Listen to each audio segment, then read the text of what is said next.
What is the best thing about 5th grade? The best thing about 5th grade is probably that you have like different teachers, because sometimes in elementary school it got a little boring having the same teacher for every class. I would probably say like you get more like freedom to do like all of your work, because like you do get a little bit more work than in 4th grade, and like you have target time and foundations to do like that homework that you have, and also just like use your time wisely because they give it to you for a reason. I would say the lockers, because then like you can have like, you don't have to share it with anyone, which that's nice, and like it's kind of private, so then like no one has to see like what you have in there, and so. I like how patient the teachers are, and yeah. About the lockers too, they like are like locked, like of course, but like you can kind of like keep stuff in there without other people like taking it. So say if you have like gum or like a phone in there, Money. like money, yeah, you can like, people can't take it from your locker. That's true. Also like every month you get a weekly, like a monthly reward, and you get to go somewhere, or like the first one we went to this year, we went to Larry Forest, and yeah. Yeah, adding on to what Wesley said, if you get in the book 5 times, like get detention 5 times, you don't get to go on that reward. Monthly rewards, if you don't get in trouble like 5 times, you can go to places like the zoo or Larry Forest. What was the most challenging thing about coming to the middle school? The most challenging thing would probably be that you don't really know a lot of people, because like you only really know people in your grade, because you never really saw a lot of other people like from different grades, because you're always kind of in your classroom. But like, and also that like you don't really know a lot of the teachers, so you can't like, if you have something to ask, sometimes like in the beginning of the year you're really shy about it because you don't know your teachers. Adriana Taylor's like, so you were just like the highest in the school in 4th grade, and now you're gonna be the lowest, so it might be like a little difficult because there's just a bunch of older kids, and like, yeah, like Taylor said, you just might be a little more like shy. I would say like getting to your right specials and like knowing which one you had each day, and it's like harder to remember like what day you have like gym and music or face. Sometimes I have a hard time remembering or like getting my stuff ready for class. So sometimes at night I set a reminder to make sure I have everything for class the next day. Kind of adding on to Aaron's, like it's hard to remember like what classes you have, so sometimes like it gets confusing if you have like math or ELA first. Like if you keep your agenda on you, you will know where you're going. That's how I figured out everything and where it was. The lockers, it's hard to remember your code and like, yeah. Lockers, because you have to remember your code and do it right every day. So Aaron and Wes, you already spoke to this a little bit, but what are some strategies for success in 5th grade? Strategies for success, probably like, since you have more work, you don't get a bunch of work, but you still have like homework and stuff, and usually math and ELA. Make sure you do that like either during target time or foundations, whichever one your teacher lets you. And like if you don't finish it, do it at home like first, like as soon as you get the time to, because otherwise you'll forget it really easily, because you're not really thinking about school when you go home sometimes. So Yeah, like use your time wisely, like I said, and also like, I don't know if Aaron or Wesley said this, but just like take notes and just pay attention to your teacher. I would say like make sure to set aside time and like actually study and practice what you learned. Well. So Erin, you mentioned setting reminders on your phone. Will you talk about that? At night, I set reminders on my phone at like a specific time with a list of everything I need for the next day, like my Chromebook, my take-home folder, all my assignments, and also listen to your teacher. Like if like in the middle of class someone's like trying to talk to you, like don't talk to them because it like will confuse you of what's happening.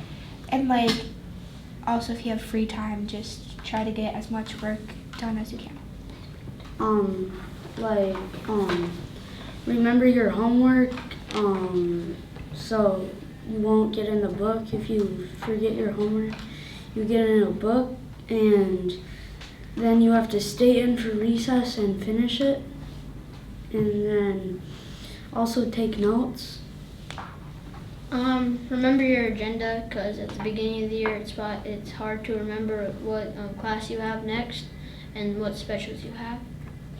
Remembering to do your homework in your free time at school or at your house so you don't get detention.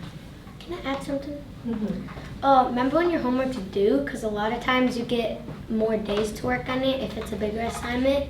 Because if you just try to shove it all in like a day and it's a bunch of work and it's actually due not the next day, and yeah. Can I add on to something too?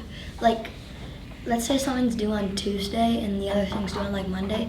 Even if maybe it's like the one due on Monday is like harder, even like it's still due first. So I would probably do that first. Like adding on what Taylor said, like if you have a bunch of homework and like some of it's due on like say Wednesday, don't do all of it maybe on like one day, because then it'll get really like overwhelming of how much homework you have, and like you can worry about that maybe like Tuesday or something the next day. And what happens when you cram all of your homework into one day? Do you have high quality work? No. And what happens when you don't submit high quality work? You get a bad grade. You have to redo it. Redo it. What's it like to change classes? Probably, like, it's kind of like you see a lot of people, because like the commons is like where everybody goes through, because there's 6 in, so there's wings, and the 7th and 8th grade wing so they cross through the commons because there's one classroom down in our wing, and so sometimes there's a lot of people and it gets like really loud, so like, but there's bells, but we don't change at all the bells as 5th graders yet, because sometimes our schedule is different than theirs. So like you have to listen to your teacher, not the bells at the beginning of the year, because people would try to switch at the bells but I don't always switch at the bells, because like our schedule is different than theirs.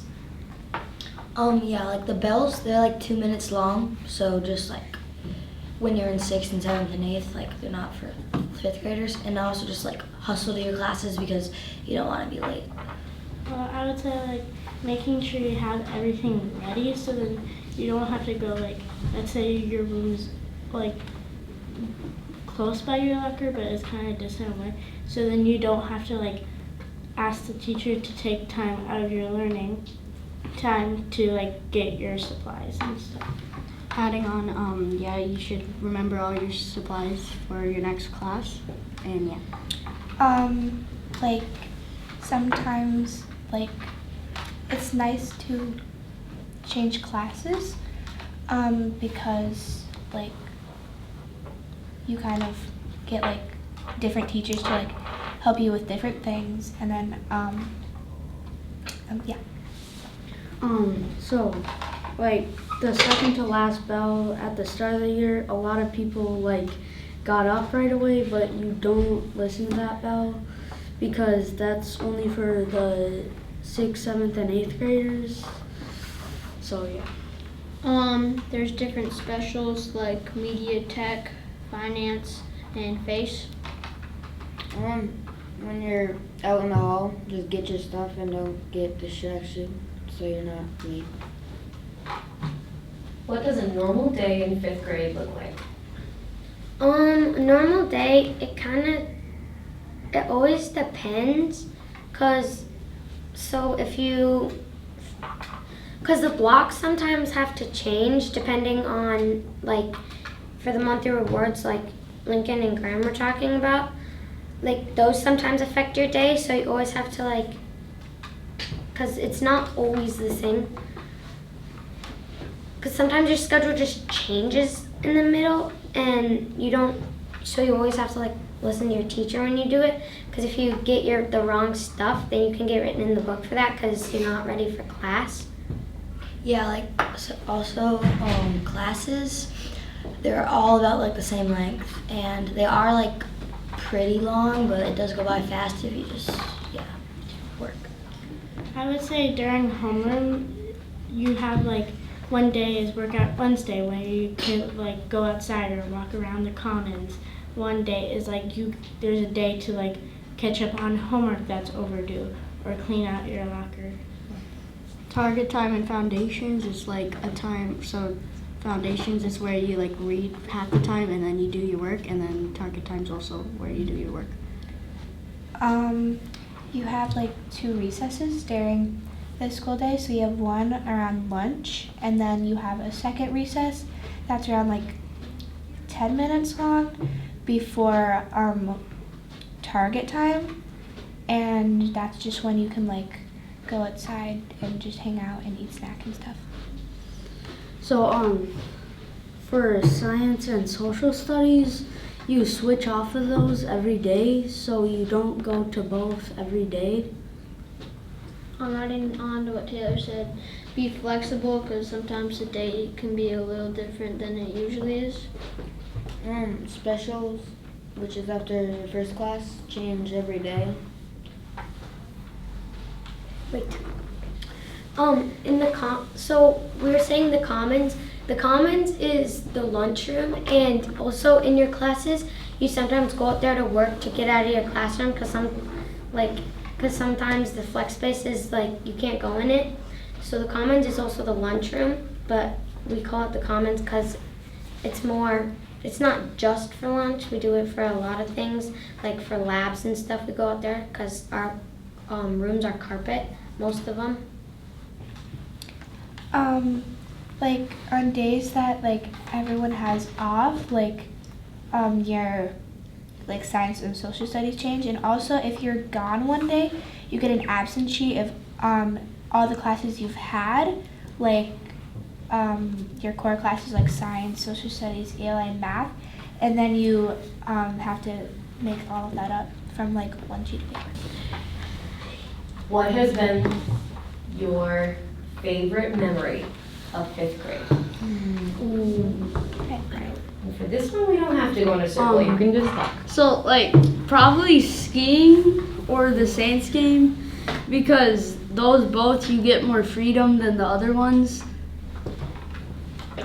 Definitely the Saints game. It was really fun. It was so nice out. I would say like hanging out with my friends that aren't in my class, because like Taylor and stuff, because she wasn't in any of my classes, and I just like that. I would say like the monthly rewards like skiing or like the Saints game, because like they were both like you both kind of got to hang out with your friends, and you didn't really have to like be like supervised by anyone, so you could kind of just like go off, but you still had to be in a certain area, and at a certain time you had to come back together. With like a buddy. Yeah. Probably the Saints game, because so when we go on like all school field trips, like the Saints game, the whole school went, and so you had to like, it was more fun because like you didn't have to be with a teacher the whole time, like you didn't have to ask to go anywhere. But if you did go somewhere, you had to have a buddy, which because it's a huge stadium and there's like a bunch of stuff, and also because like you don't have like a bunch of classes with new people. Like the only class you really have with a new class is specials class, which is like face, media tech, finances, gym, music, art. But yeah. The Saints game, because they're like free out with their friends, and you don't have to ask for permission to do anything there. Well, I'll also say skiing and Saints game. I just like those ones because there was like older people there too, like friends and stuff, and like yeah, and I love to ski. It was also really exciting when I found out that you get monthly rewards. Yeah. I would say the monthly rewards, because that was kind of fun. Okay, last question. What is one piece of advice or one message that you want to give to the fourth graders as they get ready to come to middle school?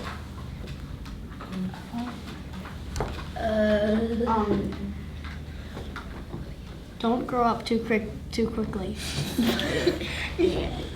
Be you. Cause don't try to be other people. Cause just being you is more important than being someone else. Don't have like one clique where you all just stay together. Like branch out and get more friends. Cause maybe if you haven't talked to them as much, just cause you're gonna possibly you are gonna have a class with them in the future, and you're gonna want to have multiple friends. I'm gonna be brutally honest.